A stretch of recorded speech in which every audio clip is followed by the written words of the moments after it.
আমন্ত্রণ জানাবো জনাব পীরজাদা মাওলানা ওজাই সিদ্দিকী সাহেবকে।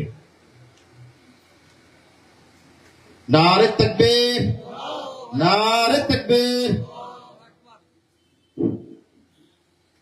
আসসালামু আলাইকুম ওয়া রাহমাতুল্লাহি ওয়া বারাকাতুহু।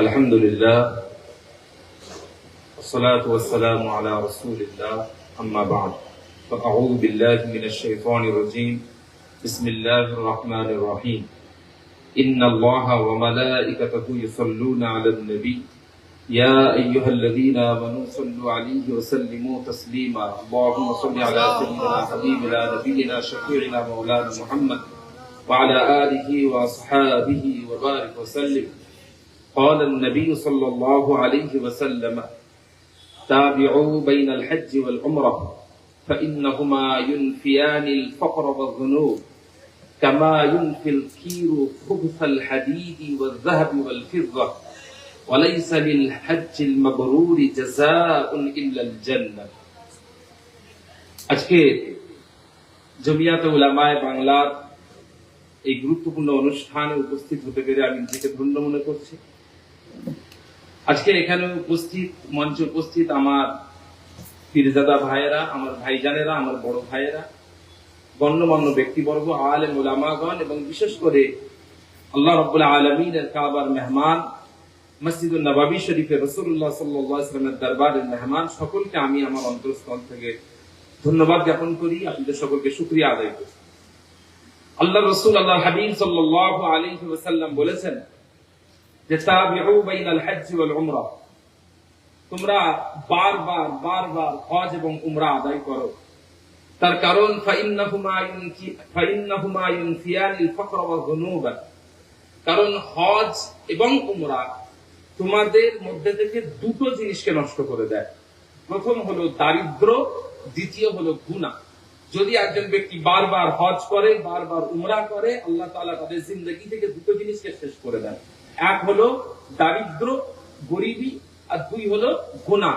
তারপর আল্লাহ রাসূল সাল্লাল্লাহু আলাইহি ওয়াসাল্লাম বলেন কিভাবে শেষ করে দেয়, কামা ইউনফিল কিরু খুবসাল হাদিদি ওয়াল যাহাবি ওয়াল ফিদ্দা, যেমন ভাবে একটা ভাট্টিতে, একটা যেখানে লোহা, সোনা, রূপাকে গলানো হয়, সেখানে যখন এইগুলোকে দেওয়া হয়, লক্ষ্য করবেন আপনারা উপরে একটা যে খুব যেগুলো ভেজাল যেগুলো থাকে, যখন গলানো হয় সোনা, রূপা এবং লোহাকে, সেগুলো উপরে ভেসে ওঠে এবং যারা কাজ করেন তারা ওগুলোকে তুলে ফেলে দেন।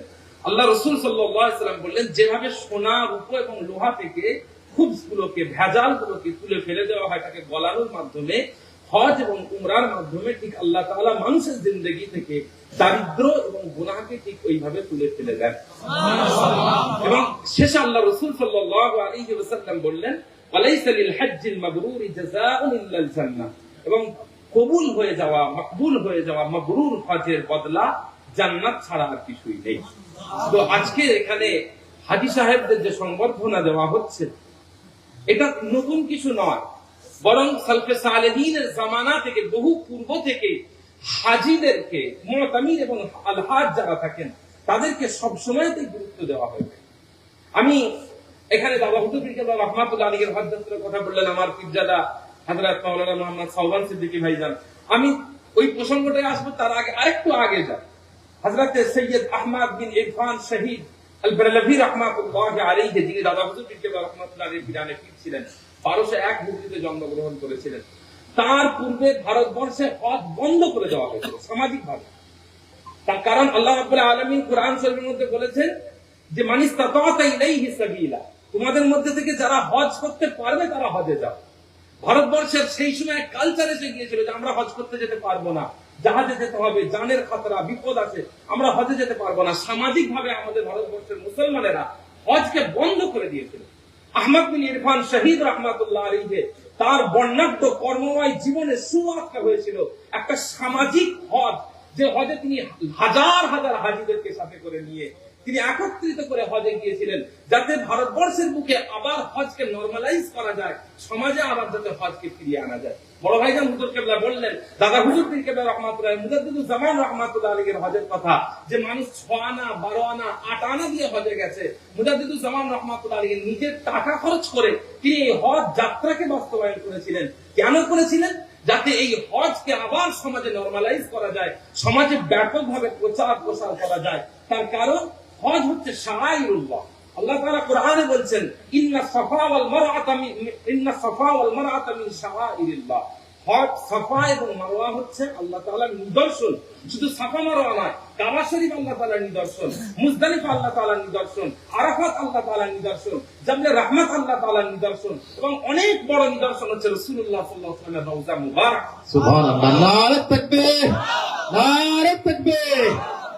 তো সেই জায়গাগুলো, সেই নিদর্শনগুলো যাতে মুসলমানের অন্তরে গেঁথে দেওয়া যায়, সেই জন্য সালফে সালেহিনদের জামানা থেকে হজকে গুরুত্ব দেওয়া হয়েছে। এবং দাদা হুজুর পীর কেবলা রাহমাতুল্লাহ তার কর্মময় জীবনে সেই হজকে গুরুত্ব দিয়েছেন।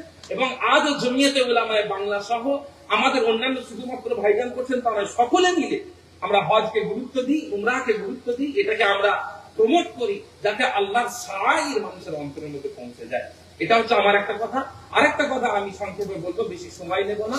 সেটা হচ্ছে আজকে আমরা এখানে এসে উপস্থিত হয়েছে মুজাদ্দিদুজ্জামান রাহমাতুল্লাহ আলাইহির দরবারে।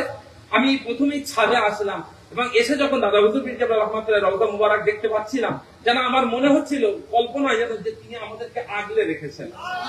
নারে তাকবীর। তো সেই মুজাদ্দিদুজ্জামান রাহমাতুল্লাহ আলাইহি তার যে ইতিহাস, আমি তার জিন্দেগি থেকে 3টে পয়েন্ট আপনাদের কাছে আলোচনা করব। 3টে পয়েন্ট ছোট্ট ছোট্ট করে। দাদা হুজুর পীর কেবলা রাহমাতুল্লাহ আলাইহির জীবনের কর্মময়তা বিশাল, তার কাজ বহু ছিল, কিন্তু আমি 3টে মূল পয়েন্টে আলোচনা করব। নাম্বার 1 যেটা তিনি করেছিলেন সেটা হচ্ছে শিক্ষার বিস্তার।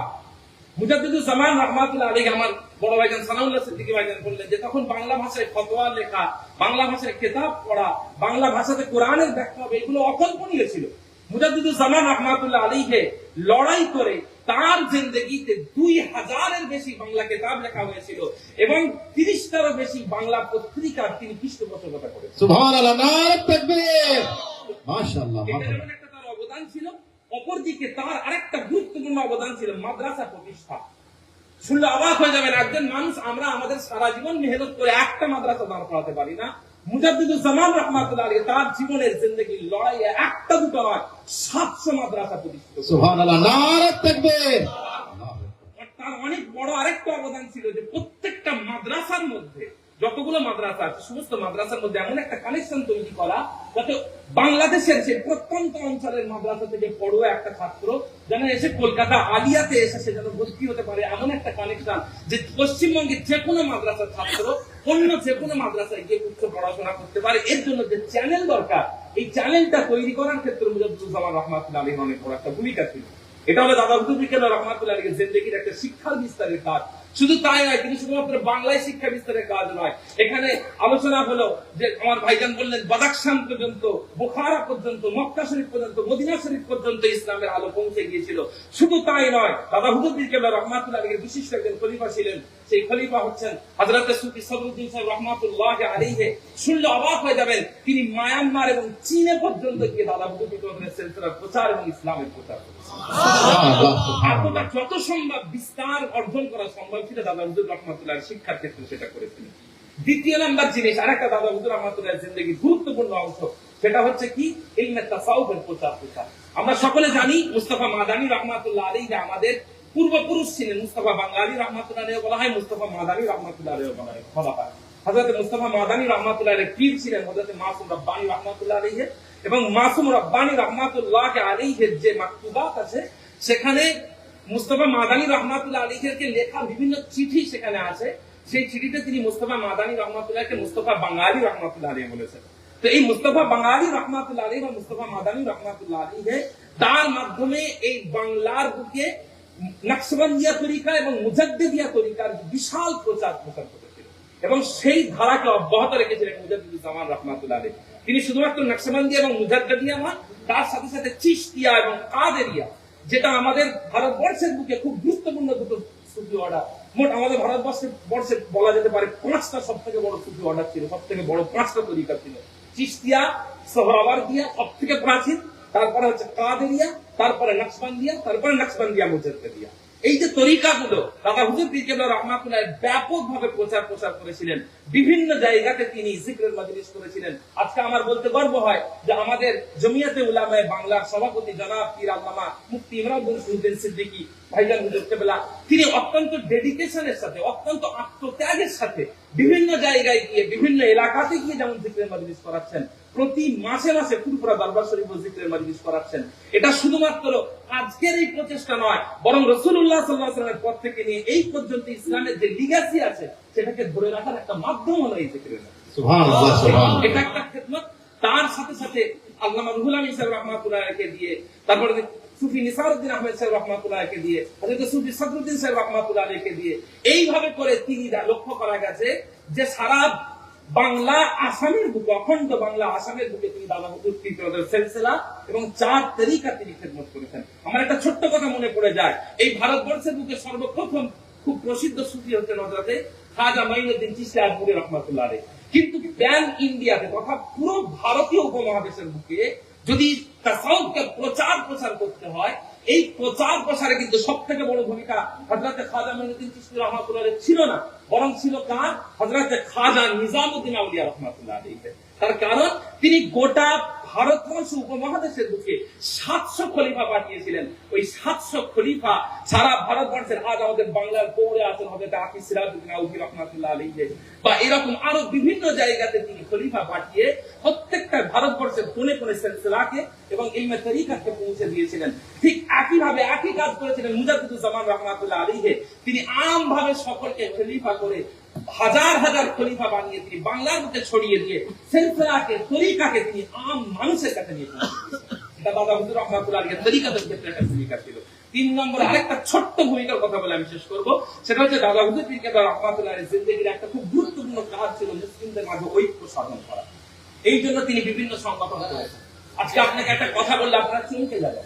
আজকে যে জমিয়তে উলামায়ে বাংলা, এই সংগঠন যেদিন প্রতিষ্ঠিত হয়, এই প্রতিষ্ঠা লগ্নে এই সংগঠনের কারা কারা লিডার ছিলেন জানেন? যেমন একদিকে দাদা হুজুর পীর কেবলা রহমাতুল্লাহ লিডার ছিলেন, ঠিক একইভাবে এই সংগঠনের লিডার ছিলেন মৌলানা আকরাম খাঁ, মৌলানা আব্দুল্লাহিল বাকি। এরা কারা? এরা ছিলেন তৎকালীন সময়ে সারা বাংলার শ্রেষ্ঠ আহলে হাদিস আলেম। তাদেরকে রাখসান দিয়েছিলেন দাদা হুজুর রহমাতুল্লাহ। কিসের ভিত্তিতে?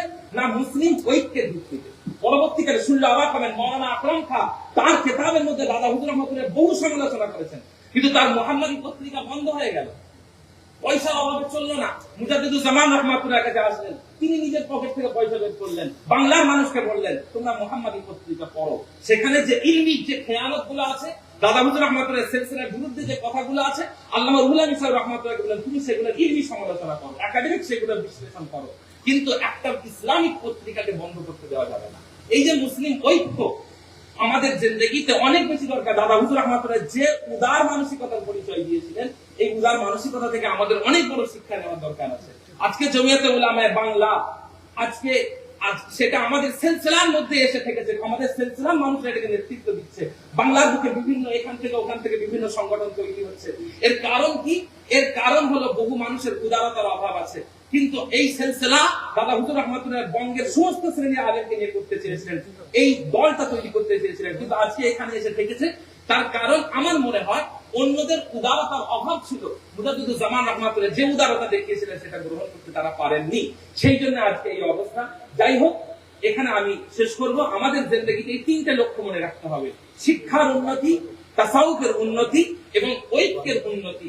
এই 3টেকে যদি আমরা একত্রিত করতে পারি, তাহলে মুজাদ্দিদুজ জামান রাহমাতুল্লাহ আলাইহির সিলসিলার আদর্শকে আমরা মজবুত ভাবে গ্রহণ করতে পারবো এবং আমরা সামনে এগিয়ে যেতে পারবো। আজ এই পর্যন্ত। আসসালামু আলাইকুম ওয়া রাহমাতুল্লাহি ওয়া বারাকাতুহু। ওয়া আলাইকুম আসসালাম ওয়া